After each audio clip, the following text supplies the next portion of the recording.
Tes. Bismillahirrahmanirrahim. Assalamualaikum warahmatullahi wabarakatuh. Alhamdulillahi rabbil alamin. Assalatu wassalamu ala al-mab'uthi rahmatan lil alamin. Nabiyyina Muhammadin sallallahu alaihi wa ala alihi wa ashabihi wa man sara ala nahjihi ila yaumiddin. Amma ba'd. Allahumma 'allimna bima yanfa'una wa nafa'na bima 'allamtana wa zidna ilma. Alhamdulillahi rabbil alamin.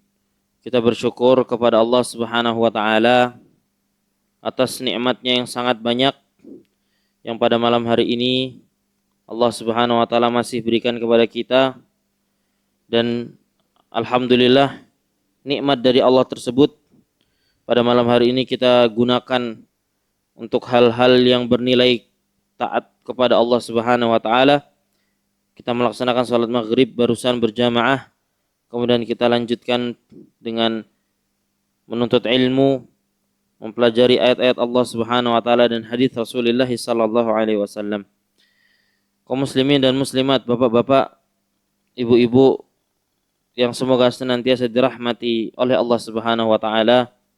Alhamdulillah kita dapat melanjutkan kembali pembelajaran kita, belajar fiqih ya, menggunakan kitab Al-Wajiz karya Syekh Abdul Azim Ibn Badawi Al-Khalafi hafizahullahu taala. Kita pada pertemuan yang lalu kita sampai pada bab mudharabah ya.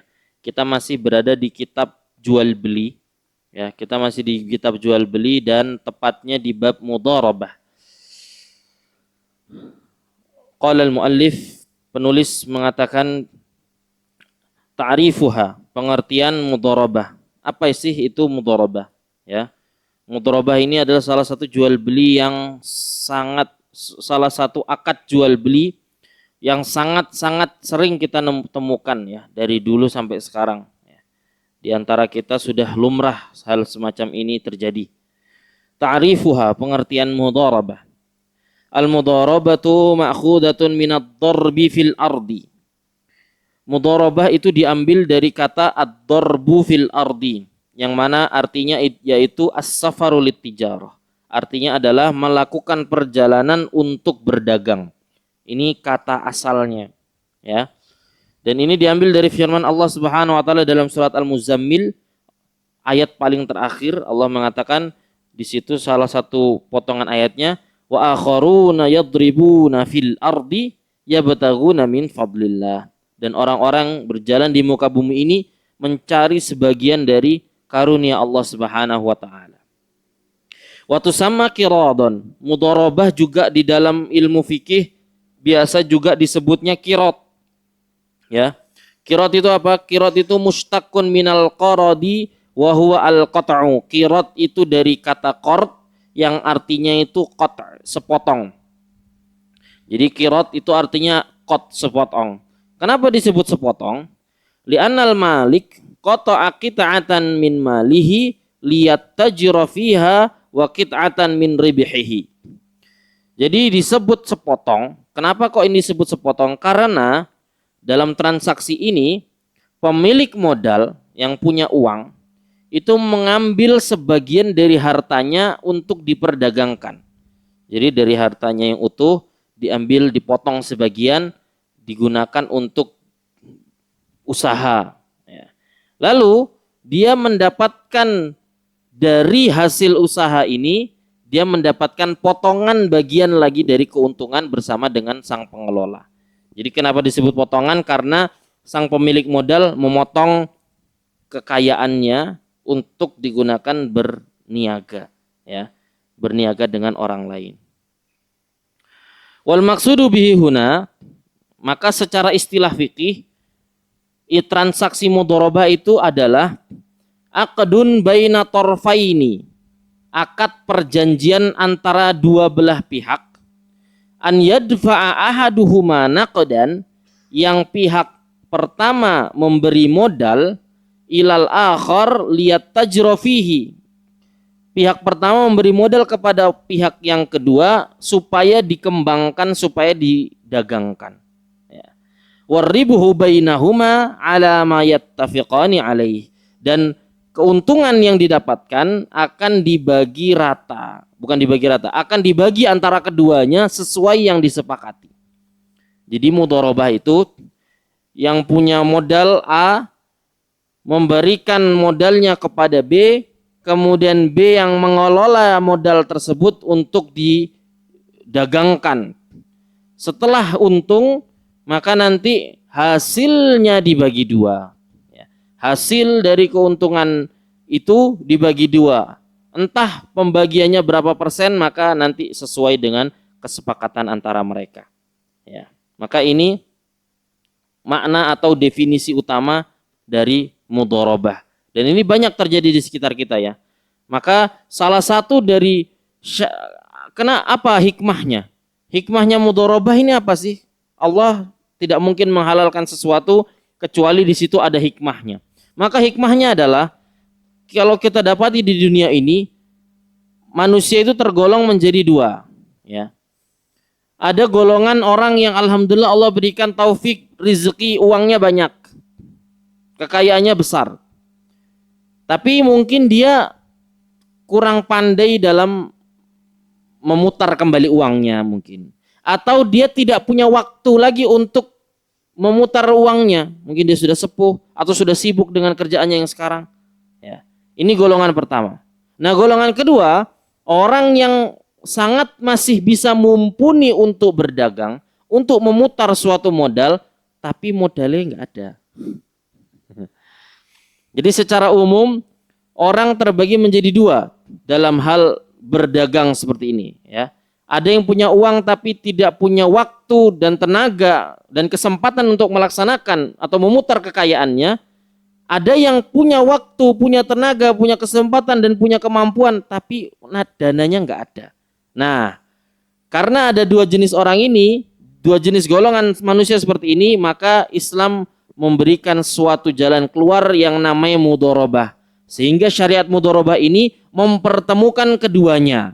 Sehingga semuanya sama-sama memperoleh manfaat. Yang memiliki modal bisa mendapatkan keuntungan, bisa menggandakan keuntungannya lagi, dan yang mengelola, yang tadi yang pengelola tanpa punya modal tadi, bisa mendapatkan keuntungan juga dari hasil kerja kerasnya. Dengan demikian, harta tidak ada yang menganggur dan masyarakat memperoleh manfaat. Jadi hikmah dari mudharabah ini adalah bisa bermanfaat bagi kaum muslimin. Baik itu bagi yang punya harta maupun yang belum punya harta untuk modal, tapi dia mempunyai kesempatan dan kemampuan. Ini dia yang pertama, subbab pertama. Kemudian yang kedua, ya, pensyariatan mudharabah, masyru'iyatuha. Al-Imam Ibnul Mundhir di dalam kitabnya beliau mengatakan ajma'u ala annal qirada bid-dananiri wad-darahimi jaiz. Para ulama, beliau mengatakan, para ulama sepakat atas bolehnya melakukan qirat, maksudnya bolehnya melakukan mudharabah. Ya, memberikan modal, kemudian pengelola modal tersebut bekerja, nanti keuntungannya dibagi sesuai kesepakatan awal. Pemberian modal untuk berdagang dengan memperoleh laba dalam bentuk dinar dan dirham ini dibolehkan. Para ulama sepakat. Ya. Wa ajma'u ala anna lil 'amil ay yashtarita ala rabbil mali thulutsar ribhi aw nisfahu aw ma yajtami'ani alaih ba'da an yakuna dzalika ma'luman juz'an min ajza'. Mereka juga sepakat bahwa si pengelola modal boleh memberi syarat perolehan sepertiga atau separuh atau jumlah yang telah disepakati mereka berdua setelah sebelumnya segala sesuatunya sudah menjadi clear, jelas. Jadi intinya ulama juga sepakat bahwasannya nanti pembagian keuntungannya itu monggo maunya berapa. Apakah yang pemberi modal 30%, kemudian yang pengelola 70%, ataukah keuntungannya nanti 50%, 50%, ataukah bagaimana, silakan. Ini sesuai dengan kesepakatan mereka masing-masing. Ya. Nanti kita nanti dibahas apa syaratnya apa. Boleh bagi hasil itu syaratnya apa? Dan diantara syarat paling utamanya adalah bagi hasilnya harus persenan. Tidak boleh pakai nominal pasti, ya. Harus persenan. Ini kamu silakan kelola uang dari modal dari saya, nanti kita bagi 50-50%. Itu boleh. Persentase boleh. Yang tidak boleh kalau pakai nominal pasti, ini tidak boleh. Ya, kenapa? Nanti kita bahas. Baik, kita lanjut. Wa qad amila bihi ashabu Rasulillah sallallahu alaihi wasallam, dan ternyata praktik seperti ini sudah dilakukan oleh sahabat Nabi Muhammad sallallahu alaihi wasallam. Nyata praktik pemberian modal kemudian modalnya dikelola ini sudah terjadi di masa Nabi, ya. Dalam hadis yang panjang kita bahas, sekalian kita ceritakan. An Zaid bin Aslam an abihi annahu qala, dari Zaid bin Aslam dari abinya dia mengatakan, kharaja Abdullah wa Ubaidullah ibn Umar ibn al-Khattab. Jadi suatu hari anaknya Khalifah Amirul Mukminin Umar bin Khattab yang namanya Abdullah bin Umar sama Ubaidullah bin Umar, berdua mereka ini ikut di dalam rombongan tentara yang menuju ke Irak. Pergi ke Irak. Falamma qafala marra ala Abi Musa al-Asy'ari. Nah, setelah urusan tentara ini di Irak semuanya selesai, tentara ini ikut, ketika pulang mampir ketemu dengan sahabat Nabi Abu Musa al-Asy'ari. Wa huwa amiru al-Basrah, dan saat itu Abu Musa al-Asy'ari sedang diberikan amanah berupa mengelola kota Basrah. Beliau menjadi amirnya lah, gubernur di kota Basrah. Setelah itu farahaba bihima, Abu Musa al-Asy'ari menyelamatilah.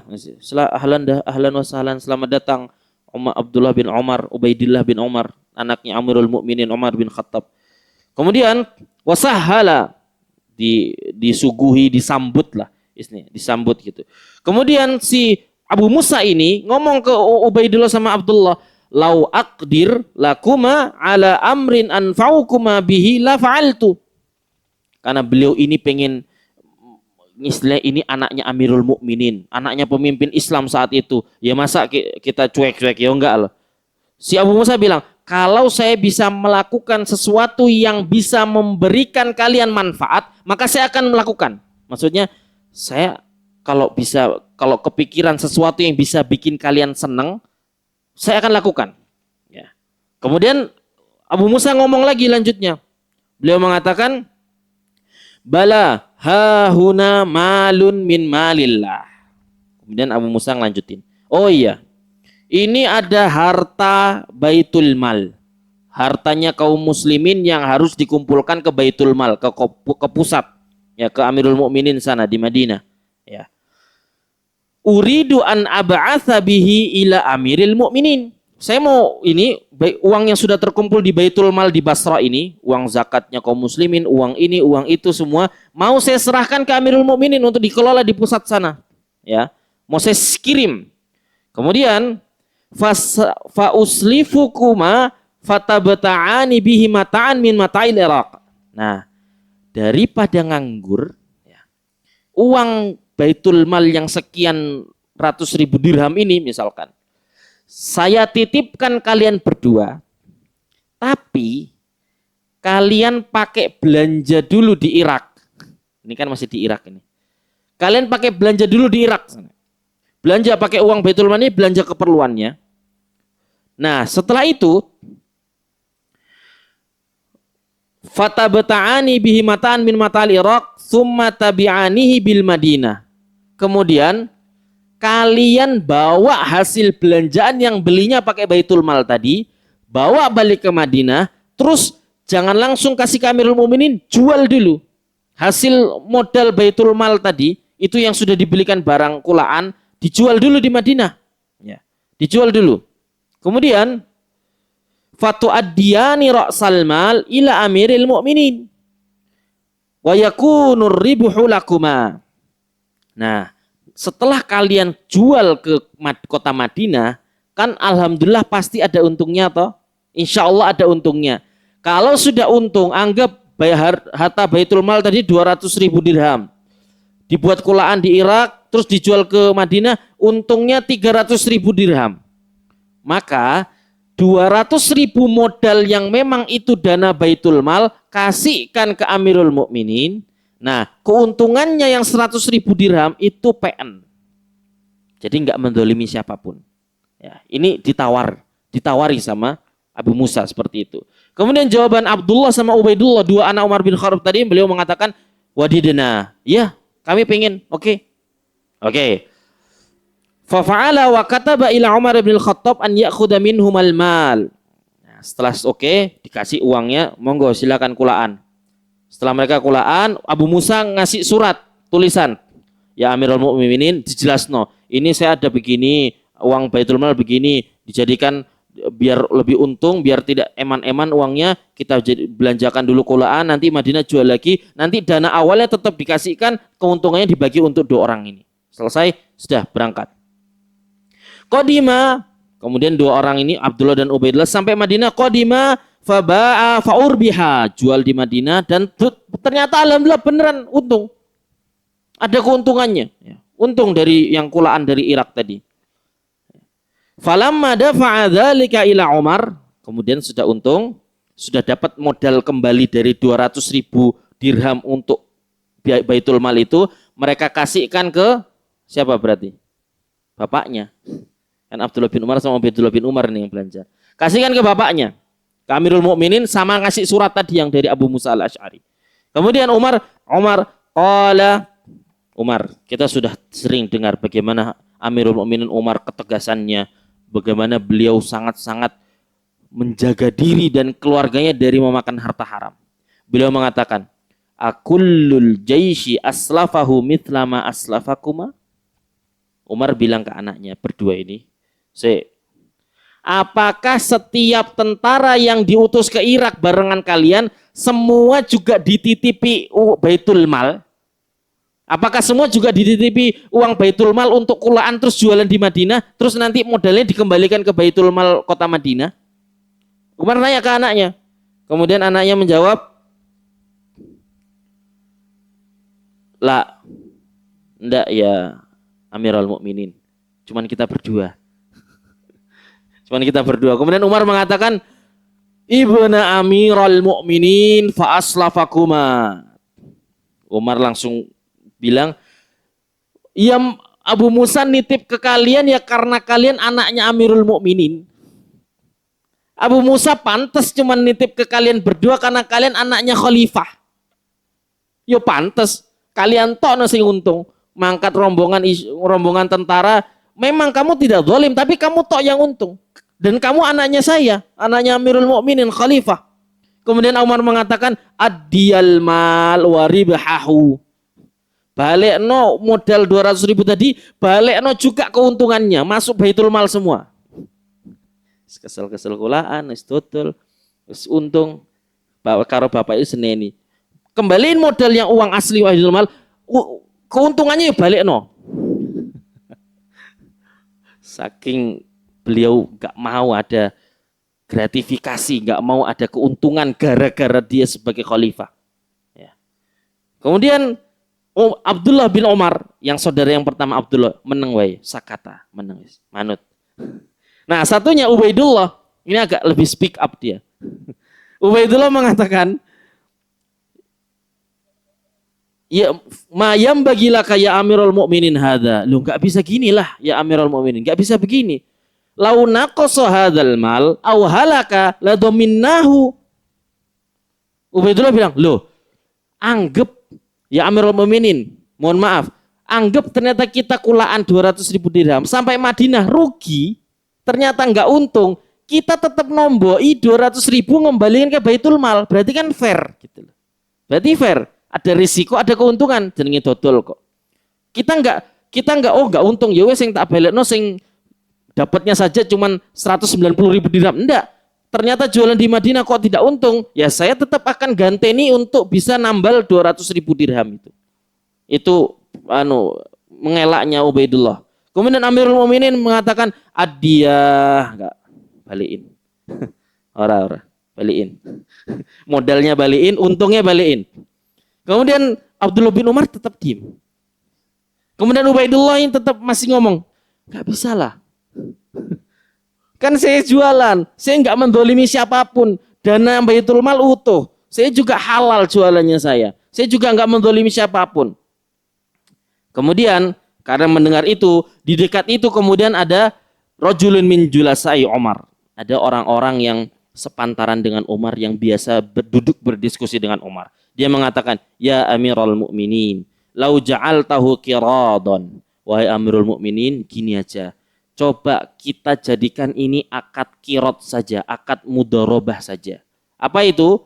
Akad mudharabah yang tadi dibagi dua. Akhirnya Amirul Mukminin bilang, faqala Umar, qad ja'altuhu qiradon. Ya wis, kita pakai kirot saja. Fa akhadha Umar ra'sal mal. Jadi Umar mengambil 200.000 dirham tadi, yang modal awal memang duitnya Baitul Mal, wa nisfa ribihi, dan Umar juga ngambil setengah dari keuntungan untuk masuk ke Baitul Mal. Wa akhadha Abdullah wa Ubaidullah ibnu Umar nisfa ribihil mal. Nah, keuntungan setengah sisanya itu baru mereka pakai.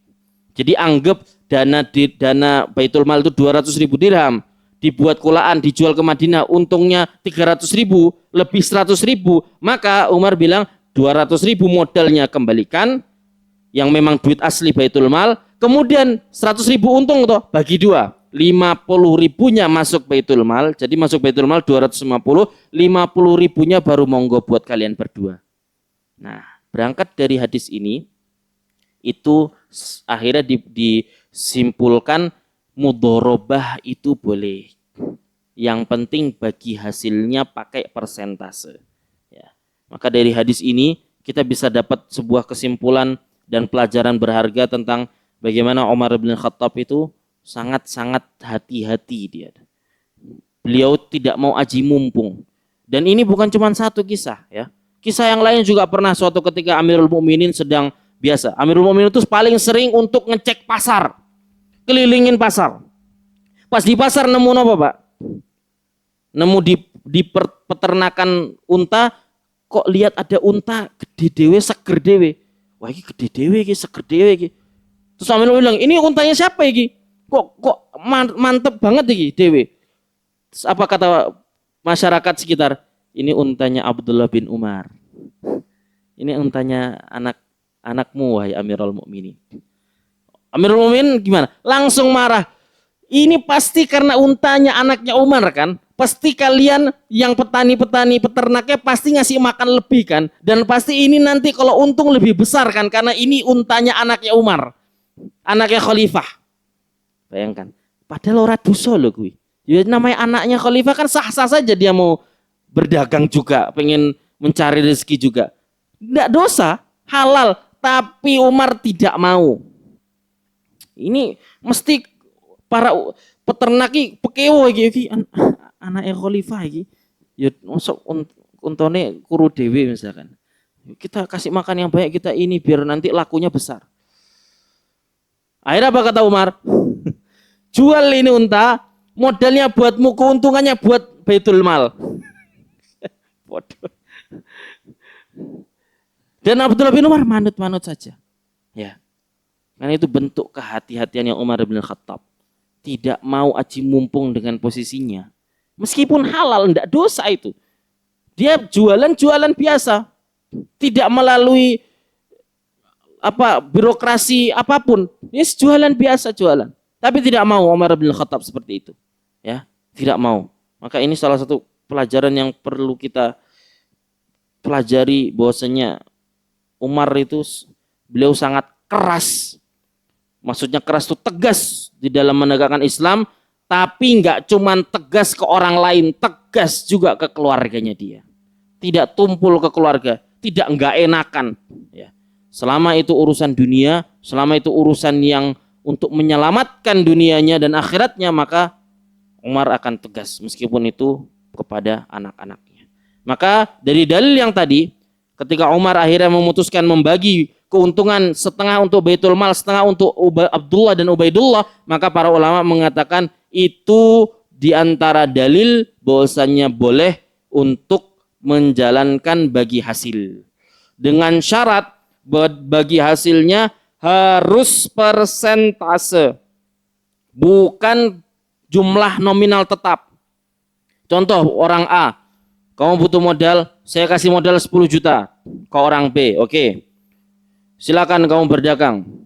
Kita nanti bagi hasilnya kamu kembalikan kepada saya setiap bulan keuntungan harus ada 2 juta misalkan.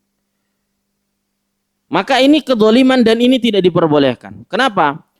Karena bisa jadi si pengelola modal bisa jadi ada sebulan yang dia lagi sepi jualannya sehingga dapetin 2 juta saja tidak sampai keuntungannya. Maka ini rugi, dia harus nombok. Ini yang tidak boleh. Jadi kenapa di dalam pembagian modal dan pengelola ini harus pembagiannya pakai persentase? Karena kalau pakai nominal tetap maka bisa mendolimi pengelola uang. Atau kalau pakai nominal tetap juga bisa merugikan pemilik modal. Anggap setiap bulan saya minta keuntungan 1 juta, kamu setoran ke saya. Oke, pas dodolan ternyata setiap bulan untungnya 20 juta. 20 juta, aku balik 1 juta tok nih sing duwe modal, saya untuk 19 juta. Kakean. Positif itu, ya positif. Tapi kalau pas untung, pas tidak untung, ternyata cuman 500.000 sebulan. Aduh, 500.000 padahal saya harus setoran ke pemilik modal 1 juta. Saya nombok, saya rugi. Maka ini tidak diperbolehkan karena di situ ada ketidakjelasan goror. Goror itu tidak boleh akadnya. Akad kalau ada gorornya, ketidakjelasan, maka itu tidak boleh. Harus pakai persentase. Untung bareng, rugi bareng. Ya, ini dia salah satu syarat paling utama.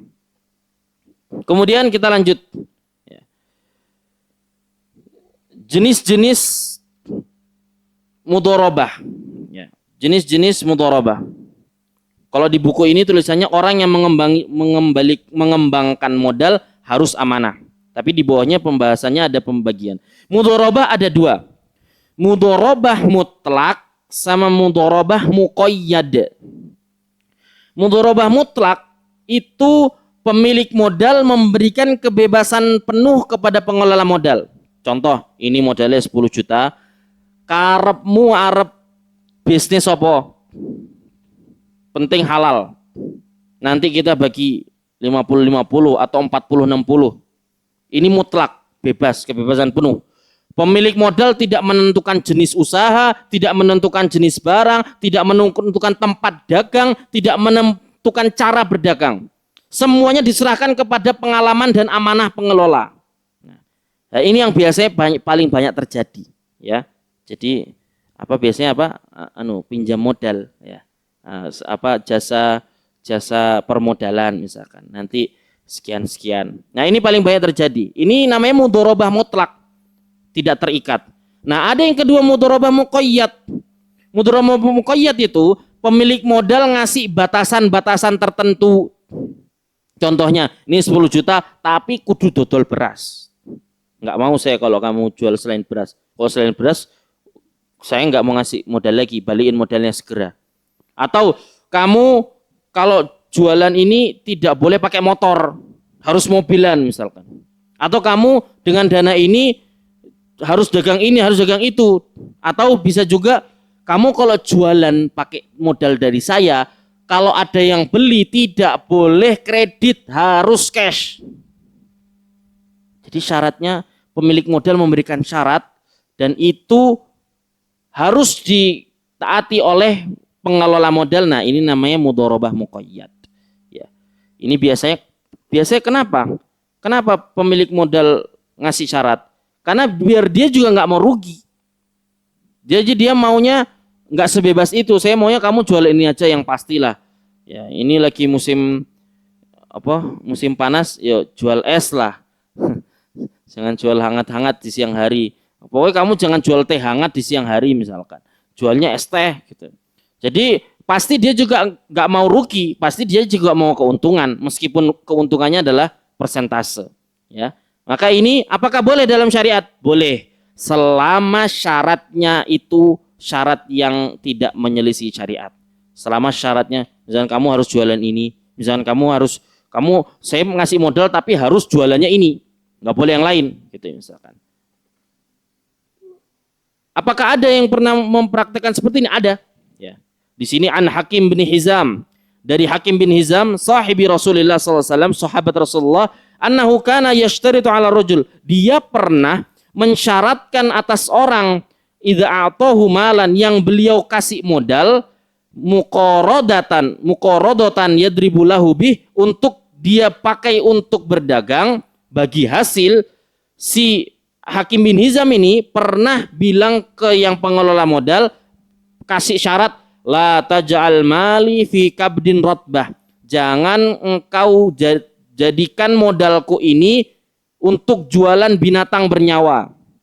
Pertama, wala tahmilhu fi bahar, dan kalau kamu punya barang yang pakai modal saya, tidak boleh kamu bawa ke tengah lautan. Misalkan, ini di hadisnya, wala tanzil fi batni masil, dan kamu juga tidak boleh kalau bawa barang-barang dagangan yang dari modal saya, tidak boleh bawanya melewati lembah yang rawan banjir. Kemudian beliau mengatakan, fa in fa'alta syai'an min dzalik faqad dhamanta mali, kalau kamu melanggar salah satu dari larangan tersebut, maka engkau harus mengganti hartaku. Jadi begini, di dalam syariat dari sisi syar'i, dalam mudharabah, kalau ternyata rugi, siapa yang nanggung modalnya? Anggap orang A ngasih 10 juta ke orang B, ternyata rugi. Nah, orang B ini harus ganti rugi modalnya apa enggak? Pengelolanya wajib mengganti modal enggak? Dalam syariat tidak wajib dia mengganti modal, dengan catatan pengelola modal tidak perlu ganti rugi modal kalau ternyata jual dagangannya ini rugi. Dengan catatan, satu, dia pas menjalankan bisnis itu tidak melampaui batas. Kedua, dia tidak lalai. Tidak lalai. Misalkan nggak jaga barang, ternyata dia menyimpan modalnya sembarangan, atau jualannya nggak serius, barang-barang pintunya nggak dikancing misalkan, ceroboh sehingga modalnya hilang. Ketiga, menyelisihi syarat pemilik modal. Misalkan tadi pemilik modal sudah ngasih syarat, kamu nggak boleh jual ini, kamu harus jual beras. Saya maunya modal saya untuk jual beras. Ternyata dia jual es teh. Maka kalau rugi, dia harus ganti, balikin modal.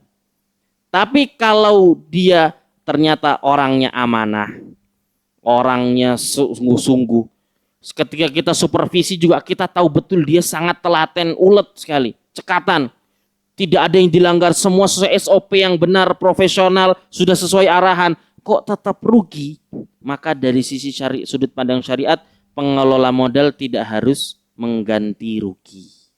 Ya, ini tidak harus mengganti rugi. Dengan catatan itu tadi, ya, dia memang benar-benar sudah merupakan orang yang amanah. Karena kaidah dalam muamalah itu ada kaidah namanya al-gunumu bil ghurmi. Keuntungan itu sebanding dengan resiko yang ditanggung. Ya, ini insya Allah kalau bapak-bapak, ibu-ibu yang sudah memang bakul, insya Allah sudah tahu lah ya. Seningnya dodol itu enak risiko. Jualan ya ada risikonya. Nek nggak mau risiko yo apa dodol es batu Pak, mesti entek. Mesti cair. Jadi namanya jualan ya ada keuntungan, ada kerugian. Nah, jangan sampai kita jadi orang yang kalau mau untung maunya untung barang, nek rugi gak gelem melu rugi. Nah, ini tidak diperbolehkan. Ya, ini di dalam syariat melihat mudharabah seperti ini. Nah, pertanyaannya sekarang dalam satu kasus, misalkan si pemilik modal ngasih 100 juta dalam setahun. Tapi ternyata si pemilik modal mau setiap bulan tetap dapat setoran meskipun belum jelas keuntungan setahunnya. Contoh, saya kasih kamu modal 10 juta wis. Tapi setiap bulan saya tetap butuh pemasukan juga gitu. Ini 10 juta nih bukan uang dingin saya ini. Ini uang rodo-rodo anget iki. 10 juta saya buat investasi di kamu lah. Kamu jualan apa gitu. Tapi saya setiap bulan tetap butuh makan misalkan. Nah, ini bagaimana? Boleh nggak dia store setiap bulan ke pemilik modal? Misalkan sudah setuju, kita persentasenya nanti 50-50. Tapi setiap nanti keuntungan setelah setahun 50-50. Tapi setiap bulan saya tetap butuh pemasukan untuk makan. Apakah boleh pengelola modal ngasih setiap bulan ke pemilik modal? Boleh tidak? Boleh. Dengan catatan, nanti pas sudah lewat setahun, di total keuntungannya berapa? Misalkan, saya ngasih 10 juta, selama setahun nanti kita hitung keuntungan berapa. Tapi saya setiap bulan minta 500.000 buat makan. Oke, 500.000, 12 bulan 500.000 berapa, Pak? 6 juta ya? 6 juta. Berarti sudah 6 juta. Pas dihitung setelah setahun, keuntungan dari 10 juta tadi, keuntungannya adalah jadi 30 juta misalkan. Jadi keuntungannya 20 juta. Nah, berarti keuntungan kita 20 juta. Tadi kesepakatan 50-50 berarti 10 saya, 10 jenengan. Tapi jenengan sudah ngambil 6 juta yang 500.000 sebulan. Berarti tinggal saya kasih 4 juta lagi. Itu kalau untungnya lebih. Tapi kalau ternyata keuntungannya cuma 10 juta misalkan. 10 juta setahun. Bagi 5 juta. Tapi jenengan sudah dapat 6 juta. Kembaliin 1 juta. Dan itu boleh. Itu tidak dilarang karena tetap pakai kesepakatan awal berapa persen.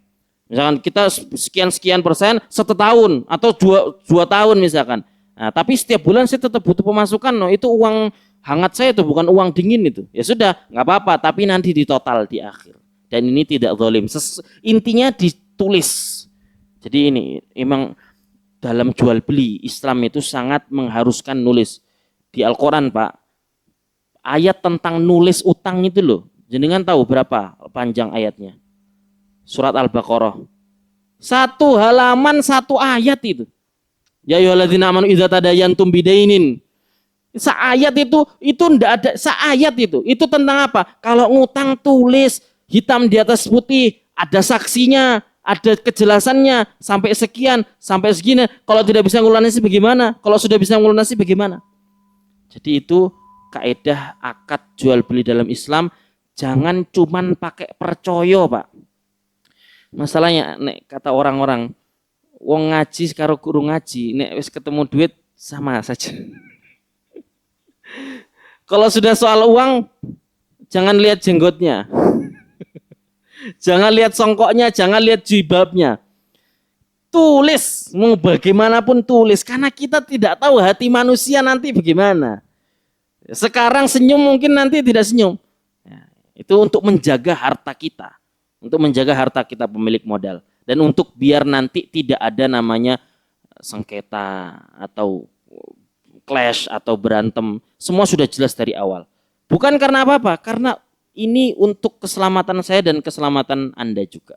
Jadi itu salah satu dari syarat utama akad jual beli dalam Islam adalah harus jelas, baik itu jelas penulisan, jelas jangka dan lain sebagainya. Insya Allah itu sudah isya ya. Insya Allah itu yang kita sampaikan pada malam hari ini. Dengan demikian untuk mudharabah sudah selesai pembahasannya. Jadi mudharabah investasi modal boleh dengan catatan bagi modalnya, bagi keuntungannya harus persentase dan harus jelas ini sampai berapa lama, jangkanya berapa lama, pembagiannya berapa, bagaimana dan lain sebagainya dan lain seterusnya. Semoga Allah Subhanahu wa taala menjadikan duduk kita di majelis ilmu berbuah ilmu yang bisa kita praktekkan di kehidupan kita dan menjadikan duduk kita ini juga sebagai jalan yang memudahkan kita menuju surga Allah Subhanahu wa taala. Subhanakallahumma wa bihamdika asyhadu an la ilaha illa anta astaghfiruka wa atubu ilaik. Wassalamualaikum warahmatullahi wabarakatuh.